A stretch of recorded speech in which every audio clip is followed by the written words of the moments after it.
Nobody really knows what they're doing here. Every one of us is just a bunch of self-aware meat and stardust, trying to prove to nobody in particular that we're more than that. There's no hand guide for this world. There's no pause. There's no reset. The people around you are not NPCs, but real breathing people with beating hearts that experience a totally separate reality that is just as intricate as your own. Everyone sees slightly different colors. Everyone has an inner monologue that from time to time possibly slips into the tiny buried dark abyss of hate that we carry in our core. Nobody knows what comes next, not for certain. Everybody likes to think that they do, lest they go insane with the hard truth that none of this matters once everybody is dust. We fall in love with the perception of other people that we create based on the way we interpret their existence, with a filter over it made by assumptions and hope. It is not always false.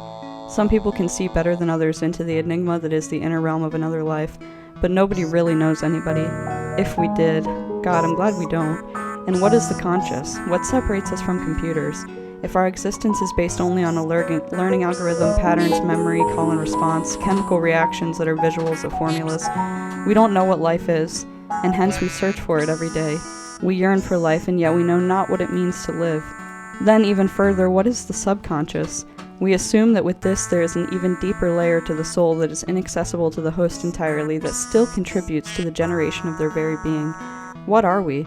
We live on a floating rock in the abyss of space, rolling through the cosmos in the midst of asteroid belts, comets, and solar winds, and yet we live in a society where we're expected to conform to a system invented by the same force that kills the only known life for sport.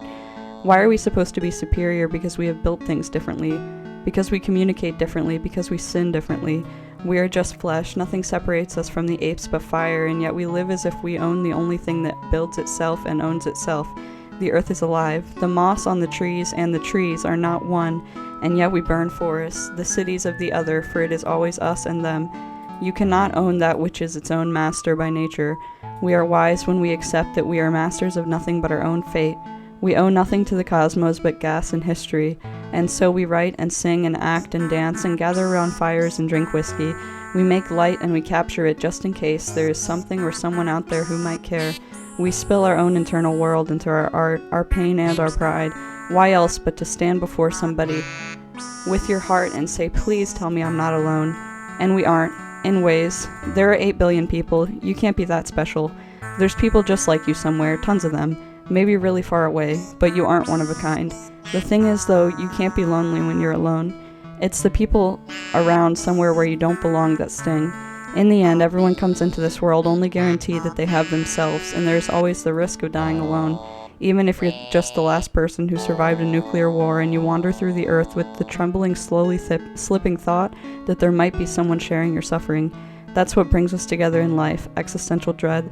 We race against the death in the form of racing against each other, but skeletons cannot drive expensive cars and gold falls right through a ghost. We are nothing but 420,048,000 minutes of electricity flowing through an insignificant chunk of this seemingly boundless universe. We are the universe experiencing itself, because even the universe gets lonely.